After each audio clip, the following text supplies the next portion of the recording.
Salut à tous.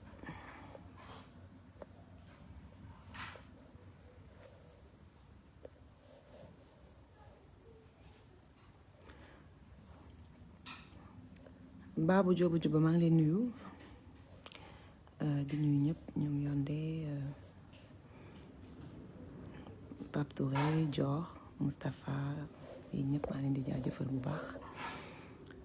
Alors bon, on va écouter déjà le discours Deux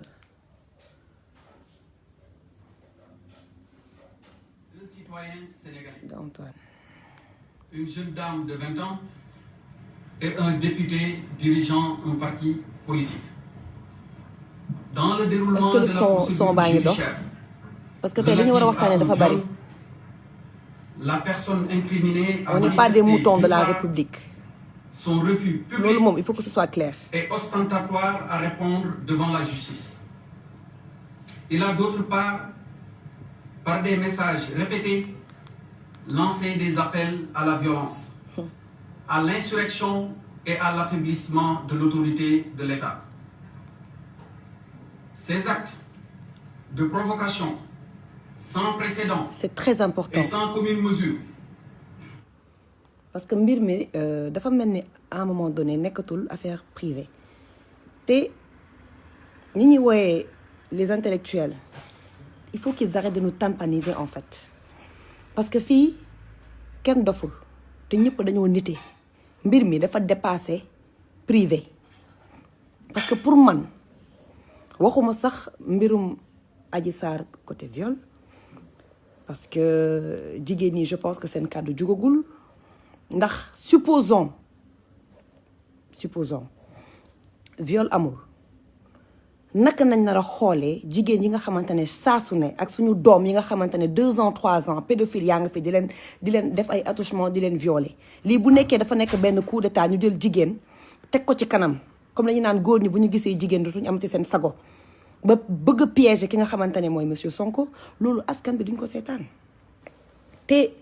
ma bëgg a waxaat leneen tamit avant ñuy avancer ci discours bi démocratie nañ wax kon chacun est libre de donner son avis maanaam man tey faraluma nekkuma parti au pouvoir nekkuma Pastef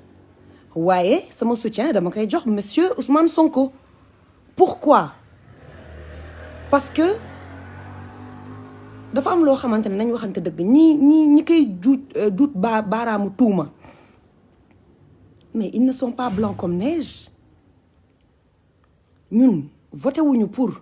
kii dem massage wala kii def adultère et cetera mais attends Sénégal ñun république nekkuñu république islamique je suis désolée nañ bàyyi suñu hypocrisie bi boo ma weddee na nga dugg Femme Chic xool chaque jour jigéen jooy te infidélité jëkkëram chaque jour jëkkër yi jooy ci seen infidélité jabar kon il faut qu'ils arrêtent en fait de vouloir diaboliser monsieur Sonko pourquoi parce qu'il est parti se faire masser léegi nag ku nekk am nga droit ne man foogee ma ko woon fii li mu doon woote et cetera loolu d'accord naa mais à un moment donné faut pas qu'on nous prenne pour des chiens en fait voilà excusez-moi xam ngeen lu tax nañu waxante dëgg bon je vais diminuer un peu xam ngeen lu tax tey ma leen di wax lii que dafa war a nekk lu am importance on ne va pas voter pour Ousmane Sonko parce qu'il est parti dans un salon de massage libre à lui de faire ce qu'il veut s'il trompe sa femme eh ben ce sera à ces dames de régler ce compte avec lui ñun suñu yoon nekku ci chaque jour nga dégg ministre bu dem takk jabar ñii takk kaw ñii takk suuf xam nañ li xew ci dëkk bi kon faut pas nous prendre pour des cons man li tax may gën a révolté wu tey mooy pourquoi le président il reste silencieux pourquoi lan moo tax est-ce que mépris la est-ce que nappaate la est-ce que lan la te monsieur Sall avec tout le respect que je vous dois mais même bu nekkoon benn nit mooy jooy sa wareef moo doon nga wàcc man dama foone woon que présidence ñoo am problème de communication mais à la longue su may xool say discours yi fan yi ngay génn je comprends pourquoi doo génn lu bari ngay def noppi man premier mandat Macky Sall temps bu fekkee ma ci boole man Macky Sall laa voté deuxième mandat bi j'étais en France on n'a même pas pu s'inscrire parce que carte yi ñoom dañoo jël ba am nit yi leen doy ñu bloqué ko loolu je pense que kenn du ma bàyyi ma fenn kon à un moment donné il faut qu'ils arrêtent parce que nous comme ni ma ko doon wax dama bëgg sénégalais yeewu bu ñuy votel nit mu nekk tout simplement parce que dafa am ñu votel maanaam programme il faut que ñun sénégalais ñu votel nit parce que dafa am programme muy benn deuxième chose tout le temps problème wu loi dañ koy am mooy monsieur Sall bi ma doon yëg dafa newoon que bu defee 2 mandats day bàyyi waaye léegi ñu ngi bëgg indi affaire loi boo xamante ne ça a été fait par des hommes pour des hommes entre parenthèses ma defaale benn coucou pour code de la famille nga xamante ne jigéen ñi gisuñ ci seen bopp bref pour des sama sujet muy loi boo xamante ne dafa yàgg ay 1950 nañ lay wax ay 1960 fekk na léegi dëkk bi dox na dëkk bi changé na kon il faut qu'ils arrêtent de nous prendre pour des cons mun nañu nax benn yoon waaye kenn duñu nax ñaari yoon kon sénégalais yi damaa bëgg balaa may yeggali sama wax ngeen yeewu nekk nit ñaata sénégalais ñoo fi dee man j'ai été sur le terrain li may wax tey dama nekk sur le terrain nekkuma ci internet bi di encourager nit ki naan ko bravo merci non nekk naa ci terrain bi dem ba Saint-Louis dem ba Mbour def fa événement ñu bloqué woon ma préfet bi dafa bañoon préfet Mbour bi que du ma ko def dama yéeg wàcc woote samay nit jàppale ma mën ko def woo jeunesse bi les images sont là dinaa leen ko wan pour dire non à l'immigration clandestine j'ai été sur le terrain pour me battre ci littoral bi lan nañ daan wax sénégalais boo toogee wàcc wala buñ la jàppee kenn du la seet si d'accord waaye au moins du ma bokk ci ñi nga xamante ne dañuy noppi parce que nit benn yoon ngay dee tey nekk sama kër taal sama clim dugg sama oto moo gën a yomb ci man te dafa am leneen tamit loo xam ne maa ngi koy dégg mooy ñu ne la waaw da ngay demander audience da ngay kaas Macky Sall audience non Macky Sall moomul ministère yi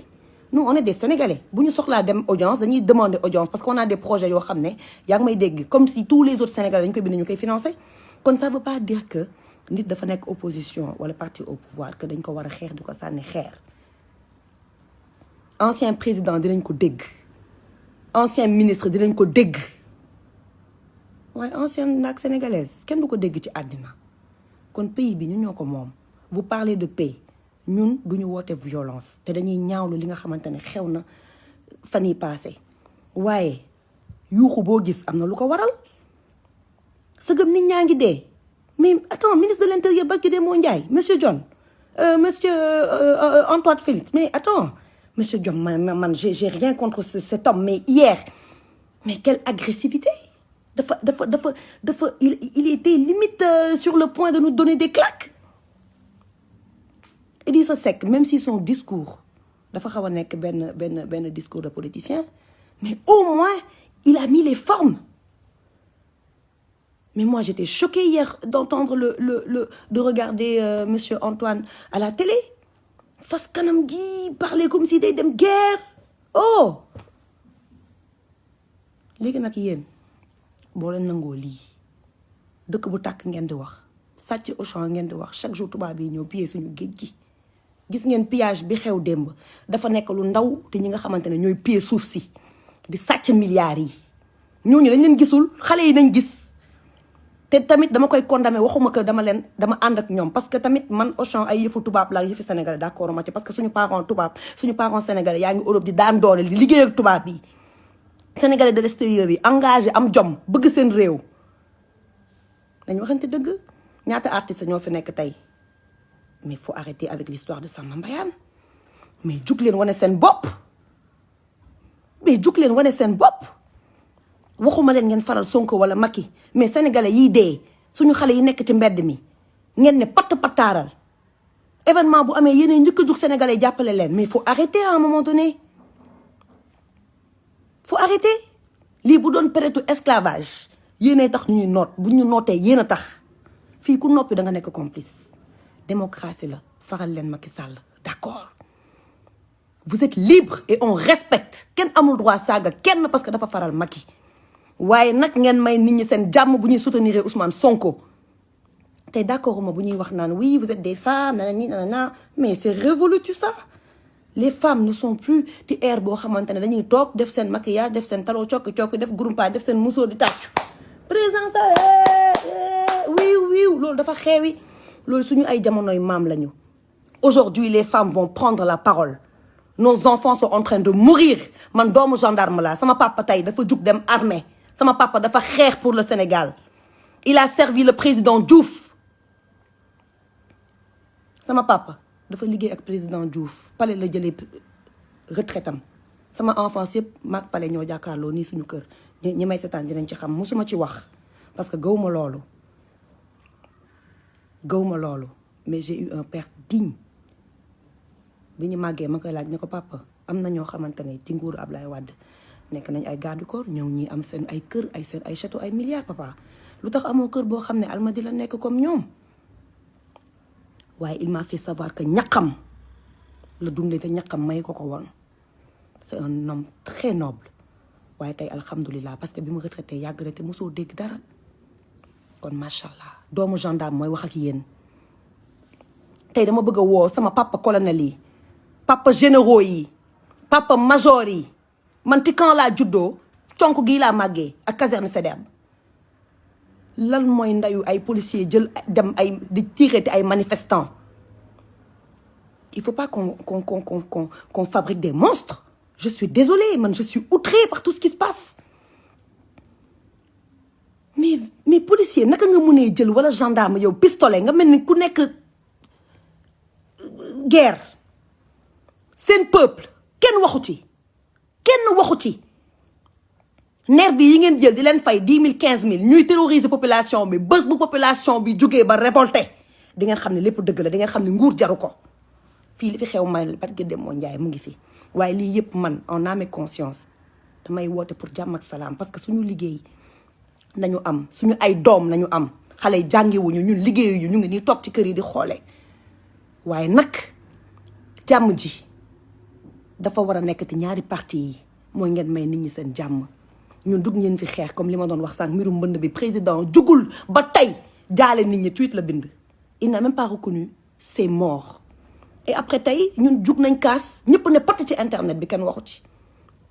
waaye luy raam ci ñag bi lay ñëw ci ñag bi la jëm gis nga ku toog seetaan tamit ay bi buy ñëw dina dal sa kaw bopp kon woote leen jàmm woote salaam te beneen chose aussi chef religieux yi damaa bëgg ngeen xoolaat seen bopp parce que man xool naa fi ay jamono chef religieux yi bu ñuy jug di wax ci politique ñëpp di bind ñàkk teggin bu ñu xasee waa Tiwaawan xas waa Tuubaa xas waa Laayeen xas ñaseene comme si seen papa yeeg seen yaay yi ñoo gën a nekk nitu diine yu mag yi ngeen baal ma ci kàddu gi man suñu jamono ji xale yu ñàkk teggin laa gis moo tax lu ñuy dal duñ ko xam parce que mbir bu bon buy ñëw ñëpp lay dal ku nekk tëye di tweeter ku nekk boo amee sa moment di bind xas nit ki saaga nit ki et cetera après léegi nag tey ngeen bëgg jàmm di bëgg a woo chef religieux yi mais suba bu chef religieux yi nar a jug waxti politique kon il faut ngeen may leen loolu parce que nag nit doo ko yaakaar ba pare yëpp ko lii dafa nekkoon wax joo xam ne dama ko dencoon parce que dafa nekkoon loo xamante ni daf ma doon trotter tout le temps démocratie dafa nekk lu baax ci dëkk Sen TV ni ñu coupé seen signal neexuma ngeen baal ma man Walfadjri ni ñu coupé seen signal neexuma TFM bi ñu taal ak RFM neexuma mais ñi ko moom am nañ droit wax comme bañ a wax il faut ñu nangul leen loolu tant que nekkuñu dëkk boo xam ne dañuy woote démocratie bu mu nekk démocratie bu ngarale na nekk démocratie boo xam ne pour ñëpp la tey ndax neexu la bul seetaan mais rombal en revanche bu nekkee da nga am sa avis mais wax ko nañ waxante dëgg lii dafa ñaaw man nag woote 8 mars bi résistance bi ñu wootee man danaa ca dem danaa dugg doxantu woote jàmm woote salaam ndax ñun jigéenu Sénégal ñoo war a jug takku nañ leen jug takku génn ci internet bi nañ leen jug takku ngir woote jàmm nag laa wax woote jàmm woote salaam dañ waxante dëgg dafa am benn bés mu am benn waay boo xamante ni dafa romb gis ñaari waay di xeex ñu ne ko waa sëñ bi doo leen àtte ngeen baal ma àq ci vraiment mouchoir bi waa ji ne moom ay xeexu xale yoonam newu ci ba ma xale yi romb dem yoonam bi mu demee ubbi butikam benn doom bu sob la am xale bi ni firib dégg coowu xeex bi rek daw buñ ko ba ma xëy xale bi doomam bee njëkk a dee loolu dafa nekk ay jàngat yoo xam ne olof yi dañ koy yeddaatee mooy maanaam ay mieux vaut fay coow li balaa coow li di dem foo xamante ne yow doo ko xaar dañ waxante dëgg ba pare man duma juriste sax waaye garde à vue ñaata temps la bu nekkee am naa fi benn juriste peut-être j'aurais bien aimé jël ko Papa Thier sama papa maa ngi lay nuyu bu baax a baax maa ngi lay nuyu di la sant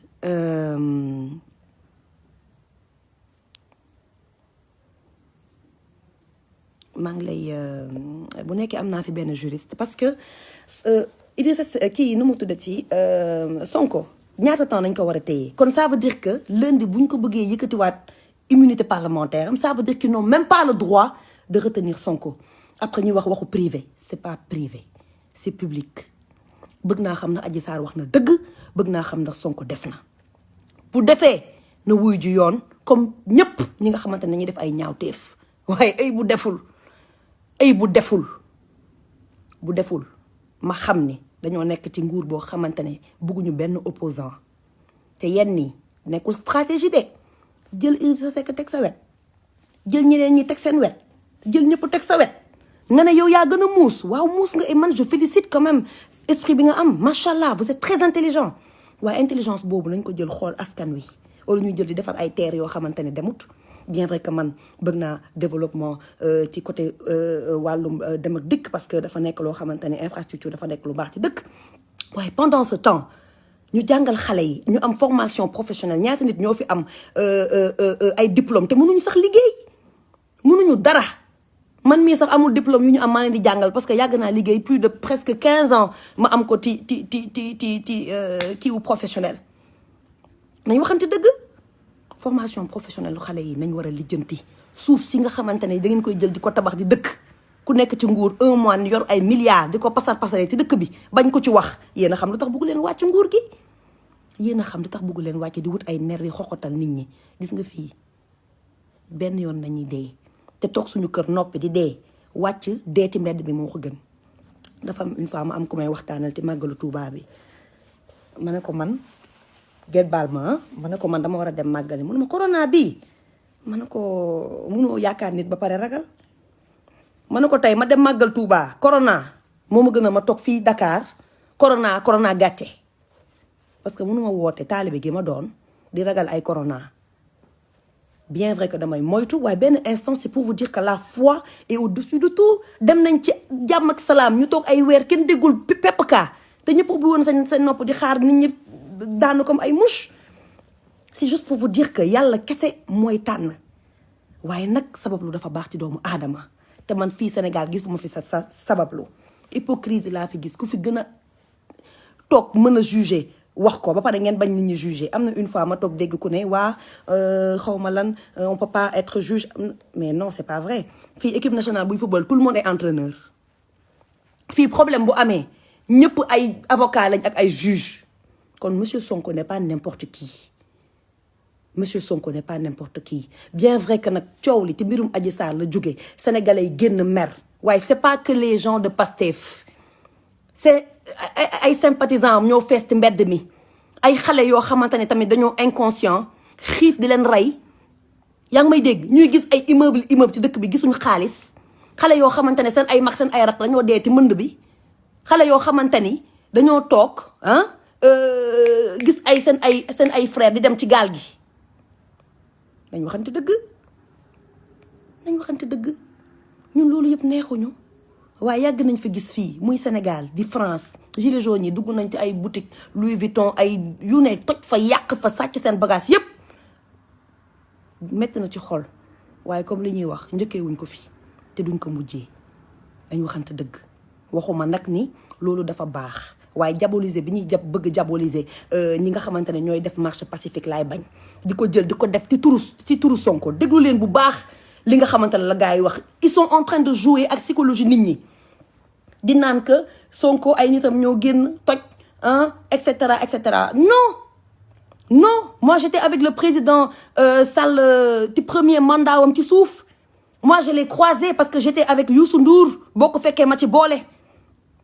Moustapha Niasse romb na ma nii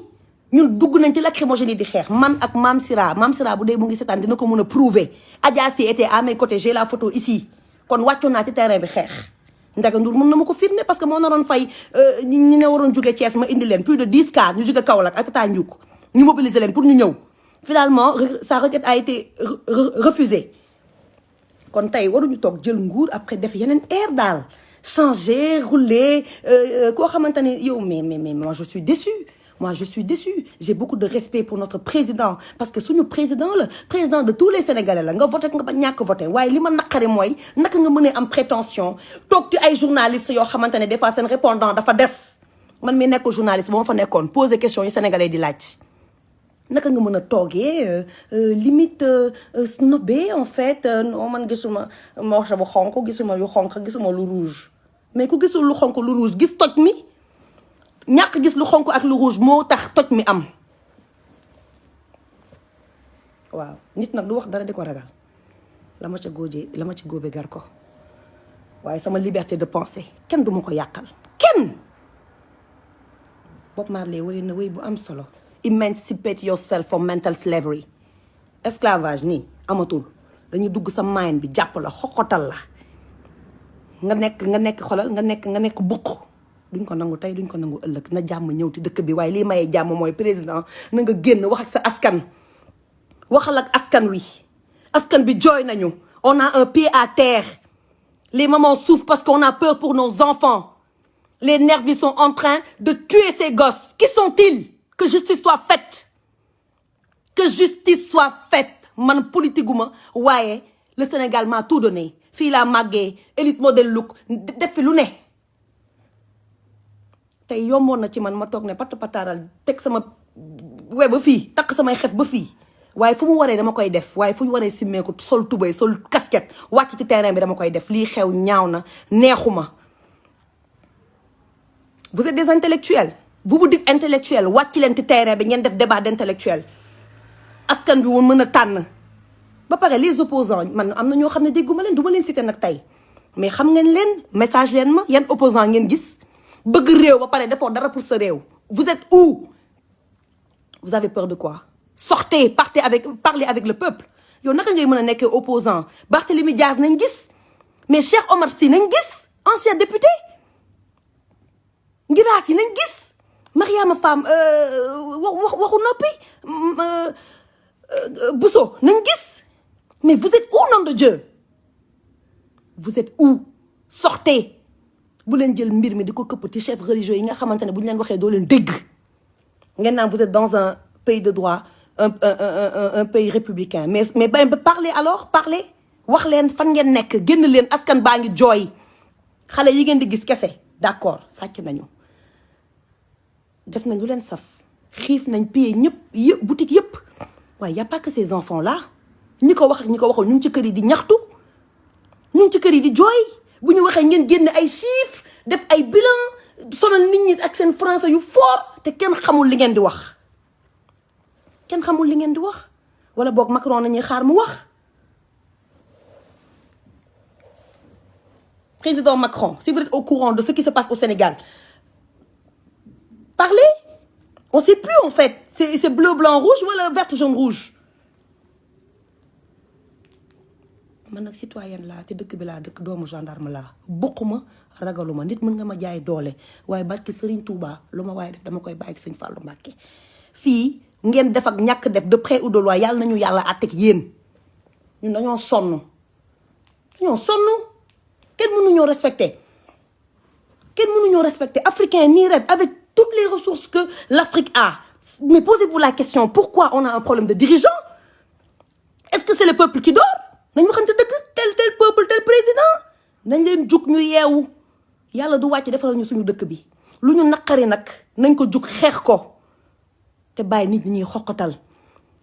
comme ngeen leen justice bi dafa nekk justice su ñëpp tëddee njaaxaanaay Ousmane Sonko tey kay waru ko woon tëj di ko jël di ko yóbbu xeex goo xam ne amul avocat sénégalais toog ne pat patt du fi am te gis ngeen jàmm ji boo leen ko bàyyiwul ci biir kër yi la leen nit ñi di fekk sànni leen lacrymogène rey leen. et aussi ma yeggali ci policiers yi ñun ay doomu gendarme lañu ñun mësuñu gis suñu papa def lii ñun suñu papa dem na guerre maire bi toog di jooy jaaxle tempswul jamono yi Liban ñun juddooguñ sax ay nettali nañ ci am. Sénégal naka xewe événement naar yi boobu xale lañ woon déggoon nañ liñ fi wax kon jàmm nañuy ñaan duñu ñaan xay mais li ma leen mën a wax mooy jug leen jigéen ñi jug leen bàyyi seen oto yi wàcc wax ak nit ñi góor ñi jug leen ah sama waa kër yi dañuy tiit ndeysaan sama waa kër yi dañuy tiit di ngeen tiit di ngeen jaaxle mais nañ waxante dëgg. woykat yi vous êtes où? Les chanteurs vous êtes où? Les artistes vous êtes où? On a entendu que les rappeurs. Ceci n'est pas normal. Même waxuma la ngeen nekk partisan mais tey xale yii dee Bignona xale yii dee feneen ak feneen xale yi dee fépp ñuy tiire bal buñ ko posté oh rip subhanallah vive la démocratie. Je suis désolée mais arrêtez de vous cacher derrière vos smartphones. Mais arrêtez. Pendant le peuple brûle nous sommes tous chez nous toog di xoole au nom de quoi? Au nom de quoi? Mais chaque jour ay ñoom Guy Marius Sagna war nañ toog ñu koy simmi taatu neen dungu di ko bëgg a toroxal psychologiquement mais s'il n'est pas fort il va devenir fou mun na génn rey nit mun na génn dof mun na génn nekk beneen personne mais loolu su boobaa faute bi état bi la bu ñu nee Macky Sall c'est pas que lui mooy ñëw di simmi waate mais tey pepp sénégalais liir buy soog a judd sax tey sa responsabilité Macky Sall da ko yor parce que moom mooy suñu président kon monsieur le président dara mënu laa ëmb te réew mi tuuti nga di wax ay wax yu kenn xamul sànq man xaw ma sax li nga bind sànq tellement que j'étais choquée amul benn massa ne nous envoyez pas votre ministre de l'intérieur qui sera certainement changé demain ou après-demain on veut vous voir yow nañ bëgg a gis nga toog ak askan wi bu ñu mépriser bu ñu tuutal yow nañ bëgg a gis dégg naa yónnee nañ délégation Touba sëñ bi delloo leen ay yu kenn xamul kon am na yu fa xew yoo xam ne ñun mënuñ ko yëg mais boo bëggee jàmm bu ñu yónnee ay nit Idrissa Seck génn na mais Idrissa Seck li mu def sénégalais peut-être ñu bëri nañ waxante dëgg génn bi kan la saf et pourtant c'est un homme remarquable qu'on estime wàññiwu ma kenn tooñu ma kenn waaye damay wax au nom du peuple sénégalais on veut voir le président Sall on veut entendre notre cher président qu'on a élu na wàcc wax ak askan wi xale yi jigéen yaa ngi dee góor yaa ngi dee jigéen yaa ngi jooy seen ay doom papa yaa ngi fi jaaxle nit ñi dàqati corona bi nag mënuma la ko wax tey benn xol neexul te xol yi yàgg na naqari mais nit ñee ne woon patt mel ni dañoo gëmm mbirum Sonko bi nag ñëw mel ni àqam dafa dal waa dëkk bi coow li ne fi xus mais Sonko da ko déclenché mais tey ñii ñu ngi marché parce que seen doom dee na te mbënd bi ñii ñu ngi marché parce que yoruñ dara dañoo sonn ñii ñu ngi marché parce que dañoo toog yaa ngi may dégg seen requête ñu koy yónnee kenn du leen faale parce que amuñu bras long étudiant yaa ngi nii chaque jour ñu xeex kenn du leen faale parce que amuñu bourse te étudiant dañoo war a toog am bourse ndax am na ñoo xamante ne ils ont la chance d'habiter à côté d'avoir des parents à côté te yenn saa yi sax ñu génne leen seen kër du ñu am lu ñu lekk du ñu am lu ñu naan kaas gi dafa bari te saafara gi bariwul lii la nit ñi di jooy kon partagez les vidéos partagez les comptes ñu mën a joxaat Sen TV seen signal joxaal Walf seen signal parce que personne n'a le droit de piétiner notre démocratie loolu kenn du ko nangu personne n'a le droit de piétiner notre démocratie te benn nit bu dee war na naqari ñëpp waaye lii du tey mënd bi ñi ci dee kenn déggul nit ku autorité bu taxaw wax ci nañ waxante dëgg bu dee mbirum 3e mandat bi la man mii su ma bëggee présenté war naa mën a xam ndax yow da ngay dem 3e mandat ma waajal sama bopp wala demoo wala su ma waajalul sama bopp waajal samay nit yi ma bëgg voter il faut que ce soit clair li nga wax teg ñu nag gor ca wax ja te tey même bu nekkoon la loi vous permet de vous représenter parce que première loi beeg nekk woon te constitution beeg ay naxaate yooyu ñuy wax d'accord waaye sa kaddu da nga newoon ni 2 mandats ngay def mais defal 2 mandats ki war a yéeg def 5 ans après ngeen demaat jogante boo mun na am nga gagné bu liggéeyul yow nga gagné. waxante dëgg man nag wa salaam ba suba incha allah boo leen dawul duma daw boo leen taayiwul duma taayi tey nag dama ne woon sax mbir mi dama koy seddal waaye kuy wax dëgg doo muur sa wax te nit warul ragal dëggam léegi nag bu nekkee am na ñaar ñett yu ma mën a jël ma jël leen nuyu leen suba ma yeggale di jaajëfal nag waa Ficha Sénégal waa Origine waa Sen Riposte vraiment ñu nekk ci internet bi ñëpp di si jàpp ñu ngi leen di jaajëfal yéen ñëpp parce que xibaar yi kenn waruñu ko nëbb dañ ko war a wax mu leer léegi nag ñi yàq lenn laa leen bëgg yëgal ñun ay jigéen lañ te 8 mars dafa jot foog ñu wane suñu bopp bàyyi leen sàcc geek yàq gi ay xale ngeen d'accord waaye dama kon sa ñu naan ay xale ndaw yoo xam ne xamuñ dara ci politique je dis non xale bu ñu xamul tamit ci politique gis nañ seen yaay xëy di lijjanti téeméer duñu lekk doomu boos yi ñoo toog duñu xam dara ci politique parce que bu ñu gestoo gis seen yaay gis seen papa ñu fay leen seen école ñu lekk ba suur ñooñu duñu muus comme xale yu pauvre yi wala ñi nga xamante ne dañuy naan doomu baadoolo dañ leen di wooyee wala ñi nga xamante ne dañuy naan seen loxo jotul seen ginnaaw ñooñu dañuy xam àddina plus que yéen plus que man parce que dañuy xam lan mooy souffrance dañuy xam lan mooy xiif dañuy xam lan mooy sonn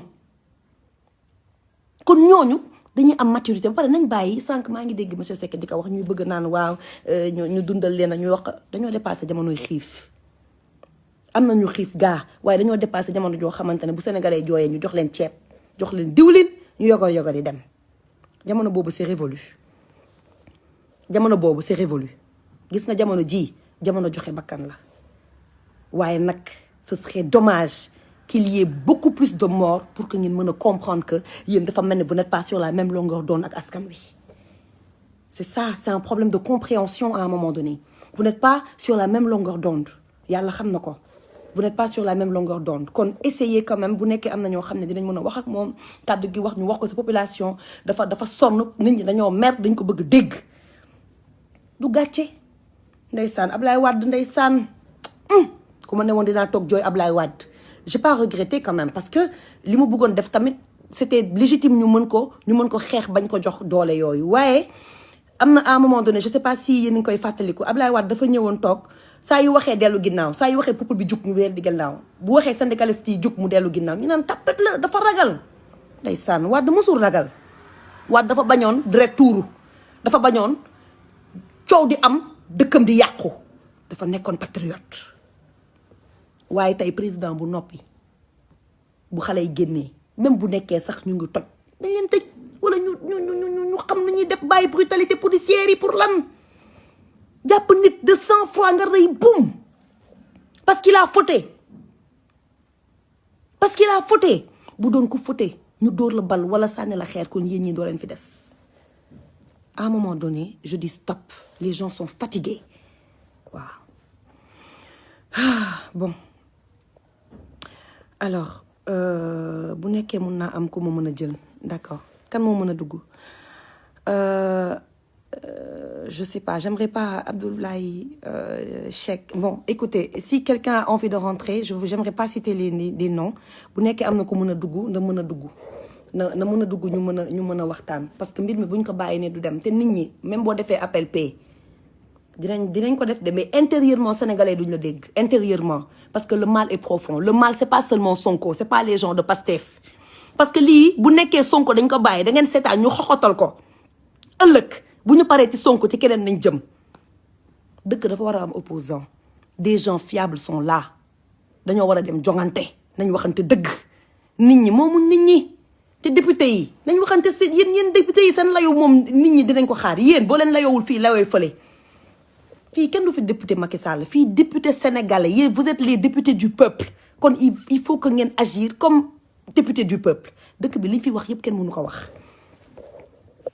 bu nekkee nag moor yëpp da ngeen ko nar a jël teg ko ci ndoddu Sonko loolu dëkk bi duñ ko nangu je vous le dis dëkk bi duñ ko nangu ku dul man sax dina génn wax te suñu waykat yi ñu ngi leen di déglu suñu artistes yi ñu ngi leen di déglu Nigéria policier bu rey nit dëkk bi jug nañ ñoom Davido ñëpp jug nañ wax Congo ñëpp jug nañ wax Sénégal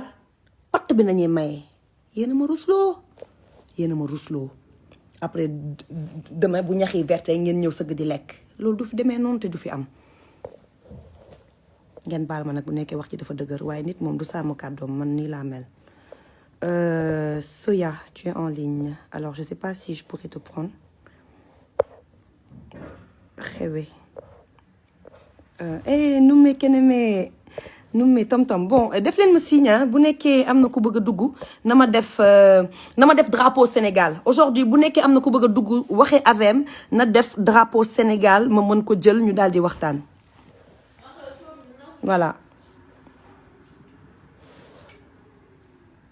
voilà da nga bëgg wax ok Karara ñëwal et chacun est libre hein ku nekk na nga dugg wax la la saf ci jekk ak teranga voilà alors je vais essayer de te prendre bon fais-moi une demande je te vois pas fais-moi une demande comme ça ma mën la jël rapidement Mor mais nag xam nga man gis ngeen dama tàmmul direct li may dugg ci direct bokkul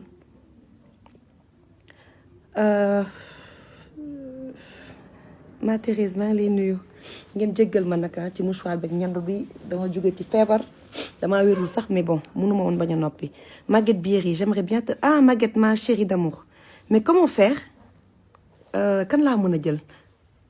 je sais pas s'il va prendre bon on va essayer avec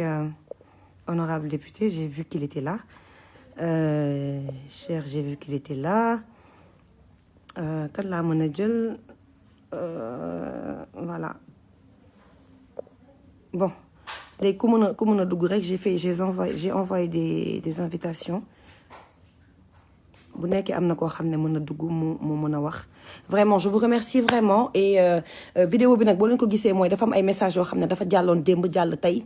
te ndeyu mbilli gi ba tey waxul te ndeyu mbilli gi dafa war a wax parce que bu waxulee mbir mi du fi yem wàcc ay bralon wàcc armée man damaa ruus bi ma déggee armée man dund naa ba heure bi gisuma armée lu dul ci défilé wala temps wu Yaya Jammeh ba ngay wàccal sa dëkk armée c'est une honte et l'histoire retiendra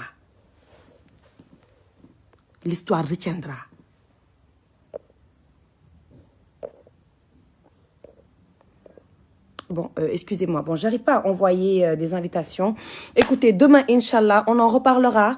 en tout cas la résistance continue on est le peuple sénégalais oui à la démocratie et non à l'oppression Ousmane Sonko nag nañ ko may jàmm mañ ko salaam dëkk bi jàmm ñëwaat ci jàmm ak salaam jaajëf